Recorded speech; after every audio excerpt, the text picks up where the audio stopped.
सब किया है एक एक करके। इसी बीच में विस्थापित सेलेक्ट मार्केट समिति के सुभाष प्रसाद नीचे टोला से हमारे गांव के मालिक मास्टर जी तंबू से मुबारक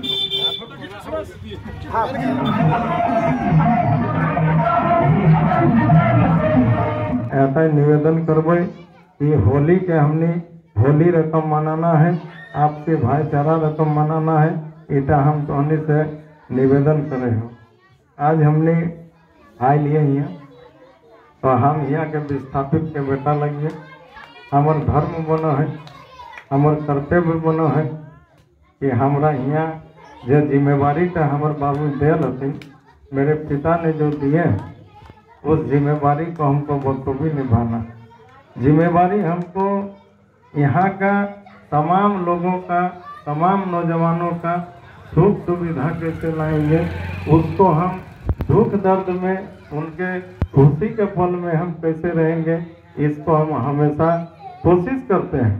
हम हमेशा चाहते हैं कि हम लोग का जो लोग हैं उन लोगों को किसी प्रकार का यदि दुख सुख हो तो उसमें हम हमेशा सम्मिलित रहेंगे। मगर हमारा धर्म है, हमारा धर्म कौन है? हमारे जो गार्जियन हैं रामबल्लभ महतो जी हैं, बंशीधर महतो जी हैं, हमारे रामपत जी हैं, ऐसे चैताताड़ सहित ना जाने इस बोकारो के कितने गांव में जो हमारे गार्जियन होंगे जो मेरे पिता के साथ काम किए हैं। मेरे पिता के राजनीतिक जीवन में उन्होंने बलिदानी दिया है, उन्होंने संघर्ष किया है, तब जाके इस बोकारो में हमारे बोकारो का विस्थापितों का अधिकार मिलने का काम हुआ था। मगर आज दुख की बात है कि हम लोग नौजवान लोग नहीं दे पा रहे हैं, इसका हमको बहुत मलाल है। हम धर्म जरूर समझते हैं मगर धर्म के अलावे भी मेरा एक कर्तव्य है। कर्तव्य यह है कि आज जो बोकारो में इतनी बड़ी चमक है वो मेरे बाप दादाओं के धरती पर है। आज हमारा वो चमक हमारे गांव तक, हमारे घर तक नहीं पहुंच रहा है। हम जिस उपजाऊ जमीन को आज हम बोकारो स्टील प्लांट को दिए, आज कई राज्य से लोग आके अपना जीवन यापन कर रहे हैं, खुशहाल जीवन व्यतीत कर रहे हैं। मगर चैताताड़ जैसे 64 मौजा और 84 गाँव का नौजवान आज खुशहाल नहीं है। आपको हम इस होली मिलन समारोह के अवसर पर आपको कह देते हैं कि जिस दिन बोकारो के धरती में हिंदू मुसलमान जात और समाज छोड़कर एक हो जाएंगे, उस दिन बोकारो का मैनेजमेंट और प्रबंधन को बोलता विस्थापित के गांव में बैठाकर फैसला कराने का काम करेंगे। ये मेरा वादा। कल मेरे पिताजी लाया करते थे, मेरे पिताजी इस महुआर के मैदान में विस्थापित स्टेडियम में बोकारो के एमडी को लाकर यहाँ का समस्या का निराकार करने के लिए कहते थे। आज 25वां साल आने वाला 2024 में हो जाएगा, मगर आज 25 साल के दरमियान में कितने ही जनप्रतिनिधि आए, हमारे विस्थापित के तमाम गांवों में तमाम धर्मों से वोट लेकर विधायक और सांसद बनने का काम किया। मगर एक बार भी हम दावे के साथ कहते हैं कि हमारा आवाज को मजबूत रूप से रखने का काम नहीं किया। यदि मजबूत रूप से रखने का काम करता तो आज कहीं न कहीं आज विस्थापित का नौजवान को पढ़ लिख के भटकना नहीं पड़ता। मेरे पढ़े लिखे नौजवानों, आपके पास तमाम डिग्रियां हैं। हम जब भी प्रबंधन से मिलते हैं, जब भी ईडी या डायरेक्टर इंचार्ज से मिलता हूं, मैं हमेशा विस्थापित का बात करता हूं। हर उस पढ़े लिखे नौजवान का बात करते हैं जिसके पास डिग्रियां भी हैं। आप welder, fitter, rigger, MTech, BTech, law का डिग्री, डॉक्टर का डिग्री, नर्स का डिग्री, तमाम डिग्रियां हमारे विस्थापित का बेटा बेटी के हाथ में है। मगर आज उनको इस बोकारो स्टील प्लांट में उसको नियोजन नहीं मिल रहा है। हमने अपना पत्र के माध्यम से हमने डायरेक्टर इंचार्ज को आज ही पत्र दिए हैं। 26 फरवरी को जो हमने सम्मेलन करने का काम किया सिटी पार्क में, हम लोगों ने प्रस्ताव लिए हैं, उस प्रस्ताव को हमने आज दिया है। अनेक तरह का प्रस्ताव दिए हैं। हमारे जो बच्चे हैं, हमारे विस्थापित बेटा बेटी है, उन लोग कैसे इंग्लिश मीडियम स्कूल में पढ़ेंगे। जो बच्चे इंग्लिश मीडियम स्कूल में नहीं पढ़ेंगे उसके लिए BSL को व्यवस्था करना है कि हमारा बेटा बेटी कहाँ पढ़ेगा।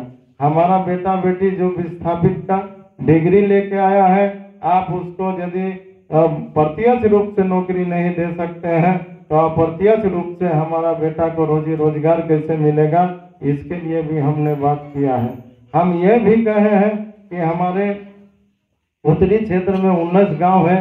इस 19 गांव को हमारे पिता ने जब तक यहाँ पर जिंदा रहे तब तक इसको सुरक्षित रखने का काम किए।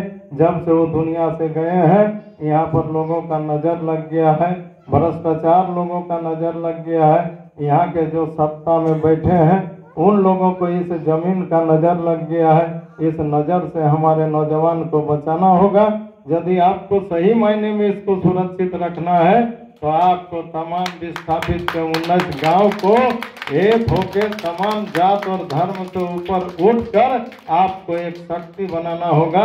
और वो शक्ति यदि मेरे कंधों पर दे देंगे तो मैं भरोसा और विश्वास के साथ कहता हूँ, जिस रूप से वो आएगा उसी से उसको पीछे धकेल देने का काम करेंगे। ये मेरा वादा है। हमने और भी बहुत सारा चीज को रखे हैं। हमने ये भी कहा है कि आप हमारे जो पुनर्वास क्षेत्र है, आज पुनर्वास क्षेत्र को 50 साल पहले 10 डिसमिल जमीन दे के बैठाने का काम किया है। और आज नगर पालिका के अंदर में जो हमारे पुनर्वास है, आज उसको होल्डिंग टैक्स के नाम से उसको प्रताड़ित किया जा रहा है। हमने उसका भी आवाज उठाने के लिए हमने डायरेक्टर इंचार्ज को कहे हैं और आने वाला दिन में हम इसके लिए उपायुक्त महोदय से भी मिलेंगे। यदि ये अन्याय को रोकने का काम नहीं किया मेरे साथियों, तो ये विश्वास मानिए, आज होली का दिन बोल दे रहे हैं, होली जरूर ऊपर से मनेगा मगर अंदर से मैं होली नहीं मनाता हूँ। होली मेरा उसी दिन होगा जिस दिन आपके जुआ बेरोजगार के हाथ में, जिस दिन हम रोजगार दे देने का काम करेंगे, उसी दिन मेरा असली होली होगा, नहीं तो होली नहीं होगा। और यदि विस्थापितों के साथ किसी ने भी यदि बुरी नजर देखने का काम किया तो ये कैसा होली होगा ना, वो होली देखने लायक होगा बोकारो में, ये हम वादा कर देते हैं। मगर तैयार रहना होगा हमारे नौजवान। जब तक आप शक्ति नहीं बनाइएगा, यहाँ पर हर जात और हर धर्म अलग अलग जगहों पर नौजवान पढ़े लिखे हैं, समझदार हैं, अपना बुद्धि और विवेक से काम करिए। हम एक विस्थापित का बेटा है, हम विधायक बनेंगे या नहीं बनेंगे, आप हमें वोट दें या नहीं दें, मगर आने वाला जो समय आएगा 25 साल के बाद आपका अग्नि परीक्षा है 2024 में। यदि विस्थापित का बेटा आपका सत्ता में नहीं बैठा तो और 50 साल लग जाएगा हमारा नौजवान को अपना अधिकार लेने के लिए। इसको जरूर याद करिएगा। इसलिए आने वाले दिन में हम चैताताड़ से बोल के जा रहे हैं कि इसको शांत रहने नहीं देंगे प्रबंधन को। अभी आने वाले दिन में बहुत सारा कार्यक्रम को हम करने जा रहे हैं, उसमें आप लोग हमको पूर्ण समर्थन करिए।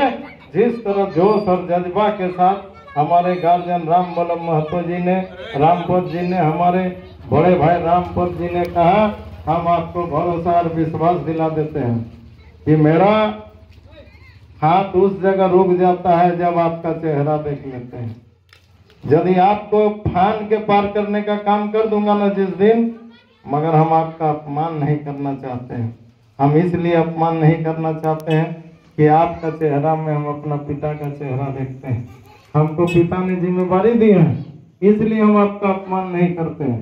नहीं तो राजेश महतो किसी का किधर भक्ति से डरने वाला नहीं है, क्योंकि हम अकलूराम महतो ने मुझे शक्ति दिया, मुझे जिम्मेवारी दिया है। यदि इस जिम्मेवारी को निभाने के लिए मेरे आगे यदि मेरा बेटा भी आएगा तो उसका भी बलिदानी लेना होगा, तो राजेश महतो पीछे नहीं हटेगा। ये मेरा वादा है, ये मेरा वादा है। मगर विस्थापितों के साथ यदि किसी प्रकार का किसी भी व्यक्ति ने अन्याय करने का काम किया और आपका यदि शक्ति रहा तो हम किसी को भी फान के पार करके आपका अधिकार दिलाने का काम करेंगे। इसलिए मेरे साथियों बहुत बहुत धन्यवाद, आभार व्यक्त करते हैं कि आप लोगों ने जो हमारा बात को सुनने के लिए रुके। हम बहुत ही खुश नसीब बेटा है कि जिस अकलूराम महतो को आप लोग इतना प्रेम और प्यार देते थे, आज दूसरी पीढ़ी में राजेश महतो को दे रहे हैं। हम बहुत ही हृदय से आप लोगों को चरण स्पर्श करते हैं। हमारे नौजवान को हम एक आवाज देते हैं कि हमारा बात को जरूर समझिए। मेरा निवेदन है, मेरा आप लोगों से आरजू है, आग्रह है कि अपना भविष्य पर जाइए। इस भविष्य को बनाने के लिए आप हमको जरूर मजबूत बनाइए। हमारा मजबूती ही विस्थापित का मजबूती होगा, हमारा कमजोरी विस्थापित का कमजोरी होगा। आने वाला दिन में विस्थापितों को फैसला लेना है कि आप अपना बेटा का हाथ को मजबूत करेंगे कि गैर विस्थापितों का बेटा का हाथ मजबूत करेंगे। फैसला आपके हाथ में है। इन्हीं चंद शब्दों के साथ मनोज जी सहित जितने भी नौजवान साथियों ने इस कार्यक्रम को, सुभाष जी वगैरह जितने हैं, आप लोगों ने आयोजन करने का काम किए और हमको बुलाने का काम किए। आप लोगों का ऋणी है, आभार व्यक्त करते हैं कि आप लोग जब भी इस तरह का कार्यक्रम करेंगे या यहाँ का दुख सुख में जब भी बुलाने का काम करेंगे, राजेश महतो बुलाए या नहीं बुलाए, जब भी मैं जान जाऊंगा कि यहाँ का लोगों को दुख तकलीफ है तो राजेश महतो स्वतः पहुँचने का काम करेंगे। इन्हीं चंद शब्दों के साथ चैताटांड़ ग्राम के तमाम माताओं बहनों भाइयों को होली की शुभकामनाएं देते हैं और ये विश्वास रखते हैं कि आप लोग होली अच्छे से मनाइएगा। यही मेरा निवेदन है। जय झारखंड।